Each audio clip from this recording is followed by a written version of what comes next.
julgamento no Tribunal de Justiça do Estado de São Paulo foi favorável a manter a única moradia tradicional caiçara que não foi derrubada das 3 casas do Rio Verde, na Jureia, em Iguape, litoral sul do estado, durante o despejo em 2019. Houve até alegações infundadas de que era especulação imobiliária dos caiçaras, lá na época, o que foi rebatido com veemência pela antropóloga Manuela Carneiro da Cunha. A gente vai falar neste momento com Adriana Souza de Lima, que é caiçara, representante da União dos Moradores da Lujureia. Oi, Adriana, bom dia. Bom dia, Marilu. Tudo bem? Tudo certo? Vamos falar com o André Toshio Hayama, ele é defensor público e mestre em Direito Socioambiental pela PUC do Paraná. Olá, Toshio, bom dia. Bom dia, Marilu. Agradeço pelo convite. Tudo bem, e vamos conversar também com a Karina Ferro Otsuka, ela que teve um papel chave em relação a toda essa história, e ela vai contar para a gente, ela que é esposa do Edmilson e mãe do Martinho. Olá, Karina, bom dia. Bom dia, Marilu, bom dia, Adri, bom dia, Toshio, bom dia a todos e todas. Então vamos lá, vamos contextualizar primeiro, né, toda essa história com a Adriana de Souza Lima, né? Adriana, conta pra gente, né, em que contexto, né, que aconteceu esse despejo em 2019. A gente sabe que já havia acontecido também a destruição de casas ali. Conta como foi essa ação, né, que foi a partir aí de uma decisão do governo do estado de São Paulo, do governo Dória. Marilu, então, você conhece bastante, né, aqui o histórico, né, das comunidades tradicionais caiçaras aqui da Jureia, né? É um histórico que se estende aí por mais de 40 anos de luta, né? Uma luta que vem desde contra a especulação imobiliária, grandes empreendimentos e mais recentemente, né, nessas últimas décadas, um enfrentamento muito forte, né, contra a política ambiental no estado de São Paulo, porque essa política ela se tornou muito controversa, né, e ela agiu diretamente contra o modo de vida das comunidades caiçara, ela agiu num processo de expulsão, de invisibilidade das comunidades. Então ela transformou as comunidades da Jureia em comunidades praticamente clandestinas, né? Muitas vezes, né? Então, dentro dessa política, ela criminalizou as comunidades o tempo todo, né? E criou-se uma força muito grande na mídia, né? Para apoiar essa criminalização, né? E através das associações, o processo de organização ele vem de longa data já, né? E com várias tentativas de garantir o direito das comunidades nesse território, né? Porque a unidade de conservação ela se sobrepõe a esse território, né? Na década de 80, um território ancestral aí que os nossos antepassados já viveram aqui séculos atrás, né? Então, todo esse processo de organização permitiu que nós conseguíssemos discutir a mudança de uma lei estadual, recategorizar essa unidade de conservação, mas ainda grande parte das comunidades ficarem dentro de uma unidade de conservação de proteção integral. Então, aí começa um outro processo também de buscar mostrar a legitimidade dessas comunidades, né? Então, muitos estudos antropológico, arqueológico, histórico, ambiental, enfim, de todas as áreas de conhecimento, né, para mostrar e comprovar toda essa vida, né, essa história dentro desse território. E mesmo assim, as comunidades ainda são consideradas invasoras, né? Então toda essa criminalização continua, né? E ano passado foi um momento assim muito difícil para nós, né? Mas foi um momento também muito importante, né? Porque para nós é um marco, né? Das comunidades, né? Mesmo a gente tendo que enfrentar toda a situação opressora que foi de demolição das casas, né? O dia 4 de julho do ano passado foi um dia muito triste, que a gente ainda se recorda daquele dia chuvoso, né? Que eles trouxeram um grande número da polícia ambiental, dos guarda-parques, eles fecharam a comunidade, né, aqui na região, não permitiram que a gente entrasse, que a imprensa entrasse, então foi um momento muito delicado e que a gente perdeu 2 casas na comunidade, né? Eles prenderam moradores, né? No caso, o Edmilson, que agora aí é reconhecido na justiça, né, como alguém que tem direito, né, de permanecer na sua casa. Ele foi preso naquele dia como se fosse um bandido, né? Ele foi levado pela polícia porque estava sem documento, porque estava na praia de moto sem capacete. E quem prendeu ele sabia, né? O gestor da unidade de conservação estava junto, os guarda-parques estavam junto, conhecem ele desde criança, né? Então, isso para a gente foi muito forte, né? E fora toda a violência que foi a forma de destruição, né? Os próprios gestores destruírem com suas próprias mãos as casas, né? Então, assim, foi um momento muito difícil. E aí foi um ano, né?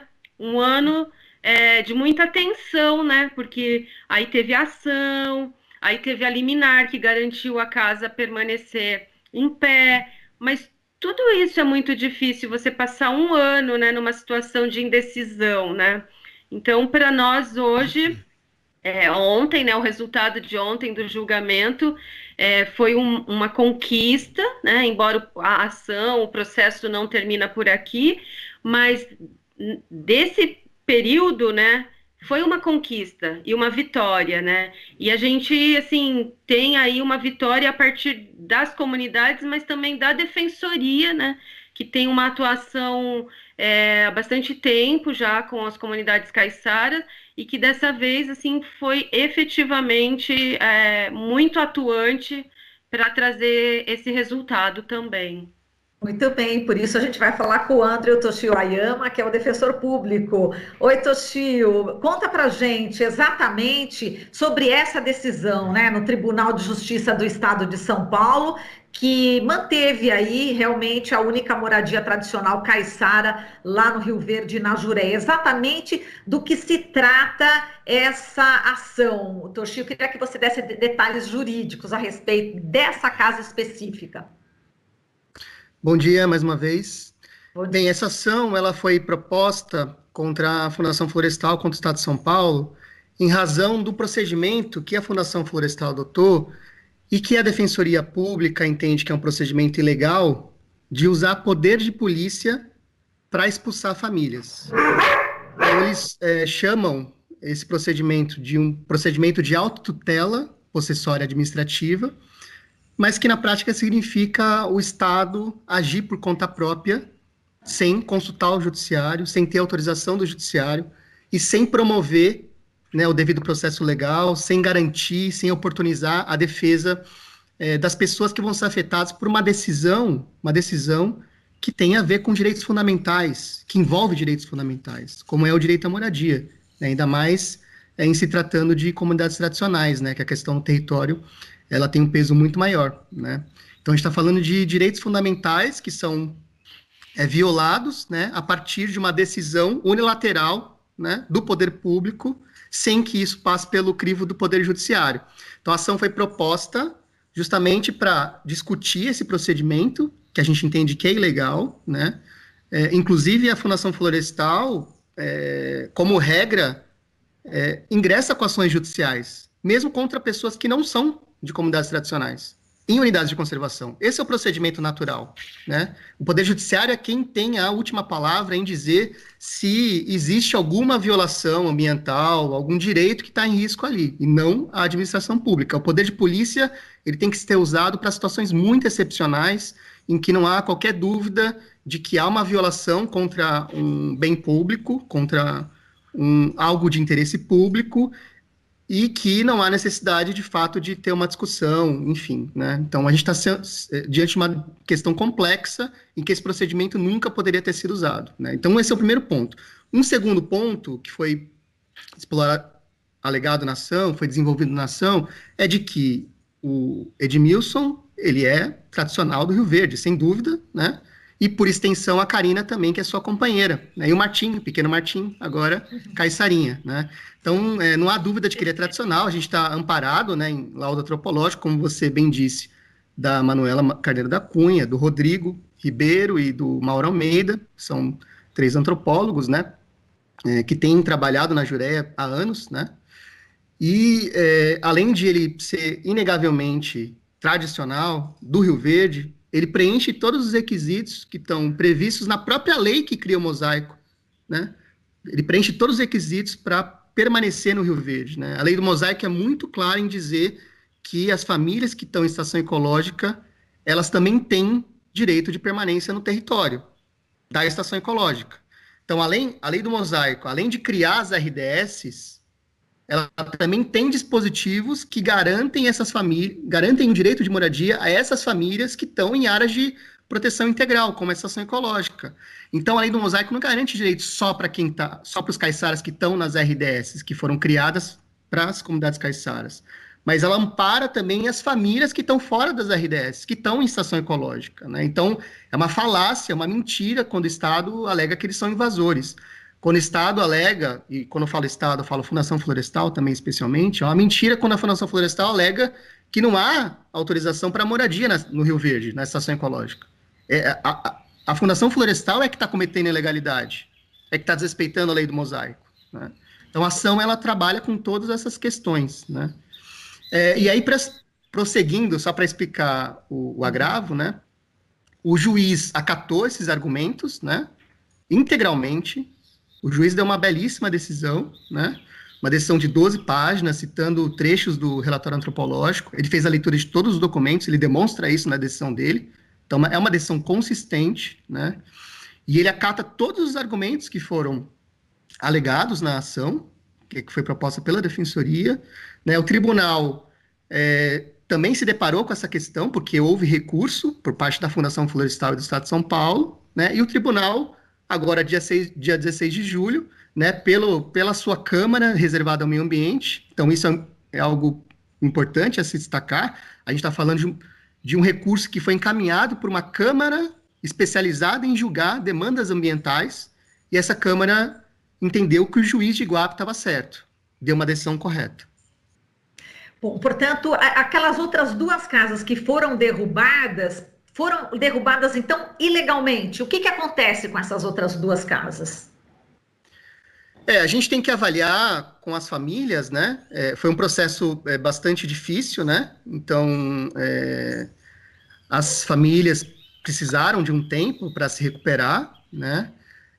Com a confirmação pelo Tribunal de Justiça de que, de fato, as famílias caiçaras têm direito, de que a lei do mosaico ampara esses direitos, a gente está em conversa com as lideranças comunitárias, a gente está em conversa com as famílias para avaliar quais serão os próximos passos. Mas a Defensoria Pública entende que essas demolições também foram praticadas de forma ilegal, entende que há direitos a serem discutidos no Poder Judiciário no sentido da reparação dessa ação ilegal. Perfeito. Agora a gente vai falar com a Karina Ferro-Tsuka, ela que é esposa justamente do Edmilson, que a Adriana citou, né, que no dia foi preso, e a Karina e o Edmilson têm um filho, que é o Martim, e na época dessa intervenção policial, a Karina estava grávida e ela fez a resistência na casa. E eles não tiveram aí a coragem de derrubar, não é isso, Karina? Eu queria que você falasse desse momento, dessa sua força de resistência naquele dia. Olha, é bem difícil ainda relembrar esse dia, né, para a gente reviver, né, para contar a gente precisa reviver, e foi como a Adriana falou, é um dia muito marcante, muito difícil ainda da gente digerir, mas dentre todas as violências que a gente sofreu, a gente teve essa conquista de conseguir manter a nossa casa de pé. Acho que o Martim me deu forças e coragem para fazer isso naquele momento, de não querer sair de casa, e os nossos familiares que estavam juntos também acolheram essa minha decisão e ficaram do meu lado, então isso foi muito importante para a gente resistir nessa força. E aí foi nesse momento que os policiais eles decidiram que eles não mais dariam respaldo lá para a Fundação Florestal continuar com as demolições. Então, nesses últimos dias, a gente reviveu muito esse momento, né, porque com a decisão do Tribunal de Justiça, né, o julgamento sendo marcado, tudo isso a gente volta, né, a pensar que a gente não confia no Estado, então qualquer decisão desfavorável do Tribunal de Justiça para a gente poderia significar, sim, uma nova tentativa de demolição da nossa casa, mesmo nessa época muito triste que a gente está vivendo de pandemia. A gente sabe que a gente sabe, assim, a gente não mediriam esforços, assim, né, deixaram isso bem claro, mas para a gente foi uma conquista muito grande a decisão de ontem. Estamos muito felizes, aliviados, dormindo mais tranquilos, e a gente sabe que o processo ainda não acabou, claro, mas a gente tem um fôlego aí, né? Exato. Karina, você estava grávida de quantos meses quando você resistiu a essa demolição aí dos policiais? Eu estava grávida de 4 meses. 3 para 4 meses. Ainda é bem delicado, ficava todo mundo com cuidado. Karina, você não pode passar nervoso, você tem que tomar cuidado com a gravidez e tal, mas eu te pergunto, Marilu, como não passar nervoso numa situação daquela que a gente viveu, assim, sabe, de ver as casas dos nossos primos serem demolidas, assim, sem nenhum tipo de... assim, sem poder, né, ter direito à defesa, qualquer outra, né, um prazo para sair, alguma coisa, assim, algum amparo, assim, foi muito, muito truculento, sem nenhum diálogo, foram momentos muito duros, assim. Mas o Martim é forte. Ele está com quanto tempo agora, Karina? O Martim tem 6 meses. 6 meses. Inclusive, era para ele estar aqui comigo, Edmilson, mas quando eu saí de casa, ele estava dormindo ainda, então a gente deixou ele descansando. Deixa ele lá. Bom, parabéns aí, Karina, viu, pela sua coragem, sua resistência e simbolizada agora pelo Martim, que é a esperança, né? Então, parabéns para você pela luta, tá? Um grande abraço para você, manda um abraço para Edmilson e um beijinho para o Martim. Deixar. E Adriana, só para a gente terminar aqui, Adriana, a gente está falando de resistência e esperança. A resistência simbolizada na Karina e a esperança simbolizada no Martim. Foi muito importante essa luta toda e esse resultado agora dá mais força para vocês continuarem aí na batalha para a reconstrução das outras casas demolidas, que talvez seja possível, né, na luta aí por justiça, já que o Toshio também está adiante dessa questão? Então, Marilu, as nossas comunidades aqui, né, primeiro, assim, dizer que para mim é uma honra, né, assim, enquanto mulher caiçara, tá junto nessa luta, né, com outras mulheres e com homens muito corajosos, né, assim, porque não desistiram dessa luta, né? Hoje, para a gente ter essa conquista, né? Muita gente já lutou e a gente não pode perder de vista, né? Essas pessoas que nos antecederam e que lutaram, né? O Martim depois vai poder contar a história, né? Meu pai, meu tio, meu avô, meu bisavô, né? Foi muita gente que lutou nesse território, né? Então, hoje, a força que a gente traz para essa luta não é só a nossa força, né? A gente traz muita gente junto com a gente, né? A gente fala que a gente não anda só, né? A gente vem, mas a gente vem com essa força que nos fortalece, nos faz crescer e fica muitas vezes gigante, né? Diante de toda essa opressão, né? Então, eu acredito, como o Toshio falou, né? A gente está num processo de diálogo, principalmente com quem teve suas casas demolidas, né? E com a defensoria e com também os parceiros, para que a gente possa juntos, a gente não vai mais atuar sozinhos, né? A gente hoje construiu uma caminhada aí com muitas pessoas, com muitas instituições que reconhecem a nossa luta e o nosso trabalho, sabe que não é de invasores que estamos falando, que é de vida de homens, de mulheres e de crianças que cresceram e construíram sua história aqui, onde fincaram suas raízes. Então, é com essas pessoas, com essas instituições, que a gente vai construir os próximos passos, né? Não vamos mais tomar decisões isoladas, né? Individuais, como já temos há bastante tempo, né? Feito, né? E principalmente embasados, né? Embasados juridicamente, por todos os lados, para que a gente não entre em nenhuma contradição, né? E a gente tem dito que se nós temos direitos enquanto comunidades tradicionais, de acordo com a Constituição Federal, de acordo com a Convenção 69 da OIT, como somos reconhecidos no Decreto 6.040, a gente vai fazer valer esses direitos, né? E é nisso que eu acredito. Então, a decisão que a gente tomar vai ser embasada, não vai ser como aventureiras, né? A gente vai buscar nossos direitos, né? E fazer valer. E queria só falar, assim, que a Karina, né, assim, ela foi muito corajosa, ela foi muito guerreira, porque não foi fácil. Ela acompanhou todo o processo violento da demolição das 2 casas e, assim, o companheiro dela tinha sido preso, o primo dele tinha sido preso, estava todo mundo muito sofrendo abalado, muito aquele momento, abalado, e ela ainda consegue resistir na casa dela, assim, enfrentar toda aquela força, todos aqueles homens brutos, né, que tinham violentamente demolido as outras casas, e ainda num processo muito de fazer uma chacota, sabe, de rir do que estava acontecendo ali, né, de querer provocar, né, algum ânimo na comunidade também, né. Então, para mim, assim, a Karina, ela foi muito corajosa, realmente essa força veio de dentro aí, né, e eu espero que ela continue firme com essa força, para cada vez mais estar junto nessa luta, porque a gente precisa de muita força da juventude aqui nessa luta.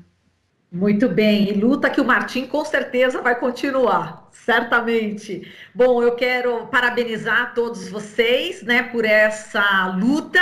O povo tradicional caiçara merece todo o nosso respeito e eu quero justamente compartilhar, né, dessa boa notícia em meio à pandemia, em meio a tanta tristeza, essa excelente solução dada aí pelo Poder Judiciário. Então, a gente agradece a todos vocês, a Adriana de Souza Lima, ela que é representante da União dos Moradores da Jureia, o André Toshio Ayama, ele que é defensor público e mestre em Direito Socioambiental pela PUC do Paraná, e a Karina Ferro-Otsuka, que é esposa do Edmilson e mãe do Martim. Muito obrigada a todos e a todas. Um abraço, hein? Tchau, tchau, gente. Obrigada. Aqui você ouve as notícias que os outros não dão. Jornal Brasil Atual.